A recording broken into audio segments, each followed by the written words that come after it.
Sa isang bayang nagngangalang Verona, matatagpuan ang dalawang angkan. Ang mga angkan na ni minsan ay hindi naging magkasundo.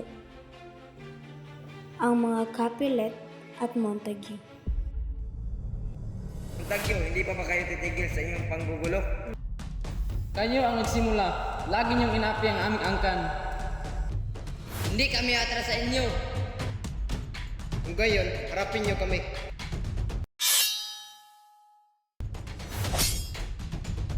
Husto na! Ngayon mga Capulet at Montague, paulit-ulit na kayo nagsasangkot sa mga gulo.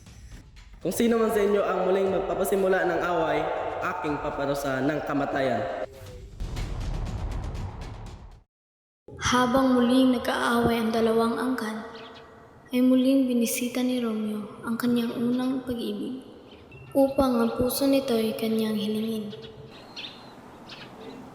Babalik ka rin, balibalik ta rin man ang orasang baso. Romeo? Gandang araw, Rosalie. Romeo, ba't nandito ka? Di ba't alam mong mahidwa ng ating pamilya? Pag-ibig ay walang hangganan, Rosalie. Pigilan pa ito ng hidwa ng ating angkan. Matamis ang iyong mga salita, Romeo. Ngunit hindi lahat ng matamis ay nararapat tikman. Kung gayoy, hayaan mong patunayan ko sa iyo ang aking pag-ibig, Rosalie. Hindi ko hinahangad ang pag-ibig mo, Romeo. Kayo mo ang pigilan na sa likuran ng iyong pag-ibig, Rosalie. Patawarin mo ako, Romeo, ngunit hindi kita kayang mahalin. Kung gayoy, ako'y aalis na. Ngunit tandaan mo, Rosalie, kung sakaling magbago ang iyong puso, narito ko handang maghintay sa iyo. Huwag kang maghintay sa walang kasiguraduhan. Hanapin mo ang pag-ibig na karapat-dapat sa iyo, Romeo.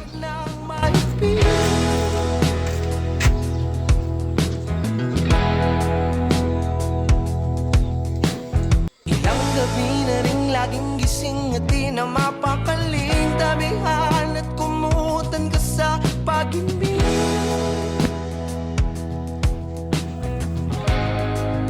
Hoy Romeo, bakit ka nag-iisa rito?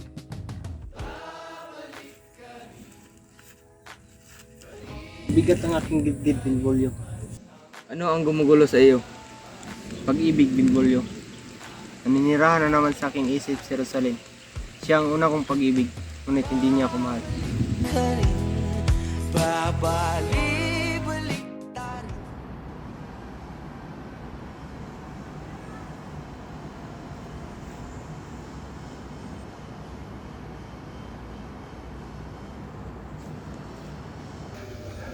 O Paris, ba't narito ka?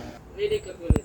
Iniibig ko si Juliet. Nais ko sana hilingin sa iyo ang kanyang kamay upang siya ay aking maging kabiyak.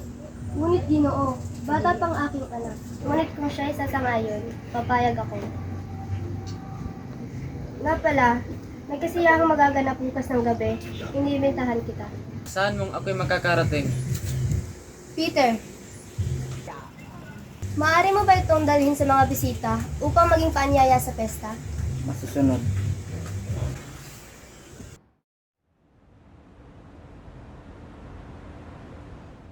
O nga pala, ba't din ba kayo si Romeo ay bigla sa pag-ibig?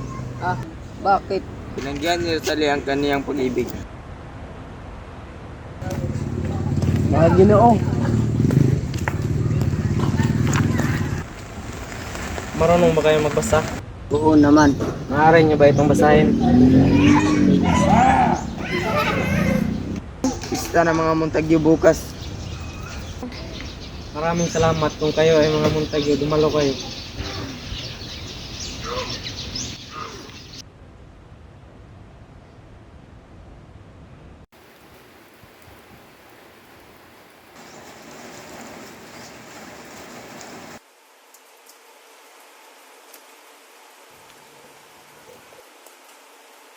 Benvolio, nakita mo ba ang anak ni si Romeo? Kita ko sa kanila mag-isa at malungkot. Marahil ay gulo ko naman ito ng biglang pag-ibig. Yun nga ang sinabi niya sa akin.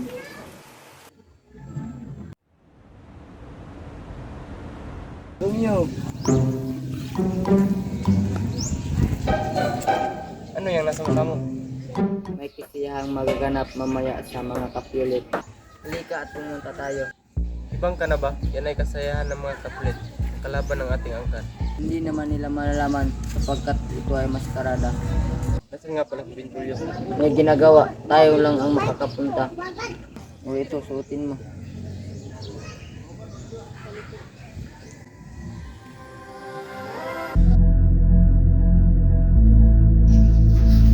Sigurado ka bang tayo mahuhuli dito? Hindi yan, suotin mo na.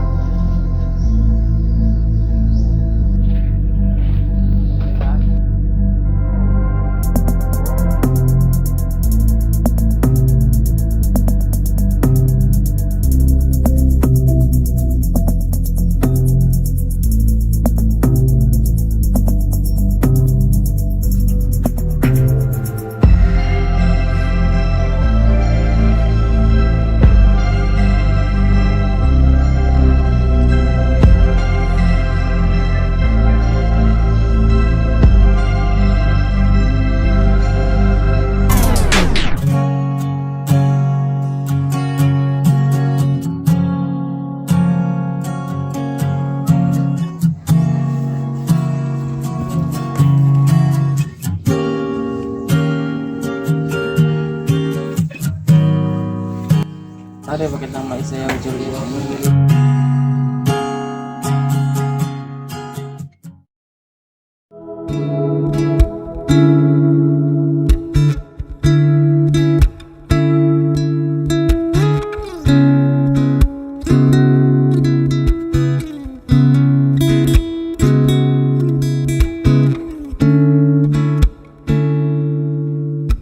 Kung iyong pahintulutan, yung kamay na banal ay aking hahagan.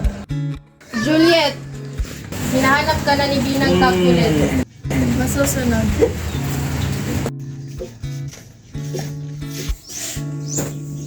Sino siya? Siya ang nag-iisang anak ni Lord at Lady Capulet. Capulet, anak ng aking mga kaaway.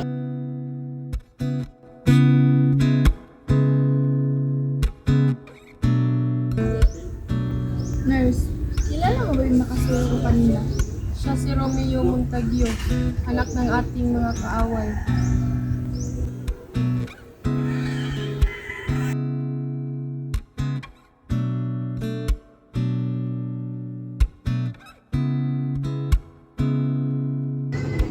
Juliet, Romeo, bakit ka narito? narito ako upang hilingin ang iyong pag-ibig, Juliet. Kung tunay kang nagmamahal, patunayan mo, Romeo. Isusumpa ko sa aking puso, ikaw lamang ang aking ibigin, Juliet. Kahit katumbas pa nito'y kamatayan. Bukas, ipadala mo ang iyong sugo. Ipagpapasya natin ang ating kasal. Sa araw na yun, magiging isa na tayo.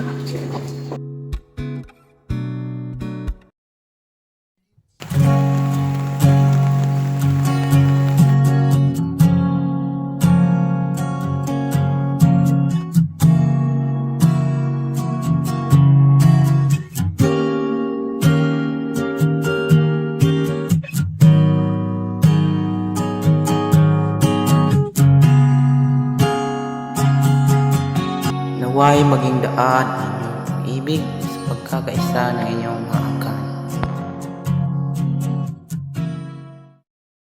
Juliet!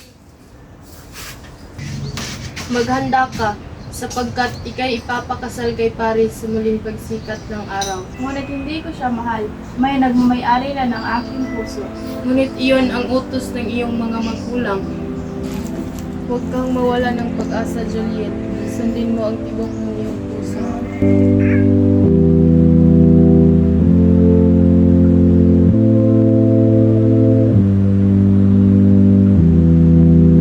Guro, Anong yung kay Juliet? Guro, tulungan mo ako. Nais ako'y pakasal ng aking mga magulang sa taong hindi ko mahal. Hindi ko nais na pagkaksihan sa kapatid. Preparahan ako, Juliet. Inumin mo ito. Ito ay pansamantalang laso na pigil sa iyong paghinga ng 2 araw. Gigising ka sa iyong libingan at sasalubungin ka ni Romeo. Salamat, Guro. Kung ito lamang ang tanging paraan para makasama ko siya habang buhay, gagawin.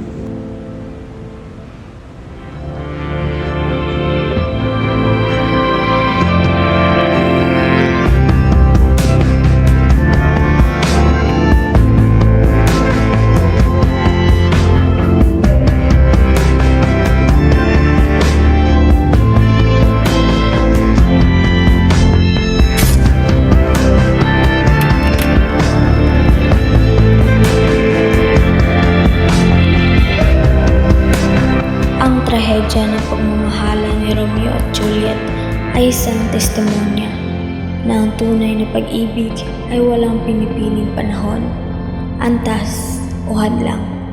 Kahit katumbas pa nito ay kamatayan. Tarong nga ba? Usad, di malinawan. Sige, pwede na ka mag...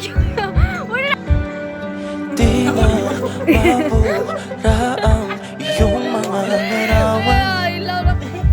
Hindi. Hindi pa. Di alam kung saan tutungo ang mga hapang patalikod naghihingalo. Lapis na ka na sa kwento nating nabuo.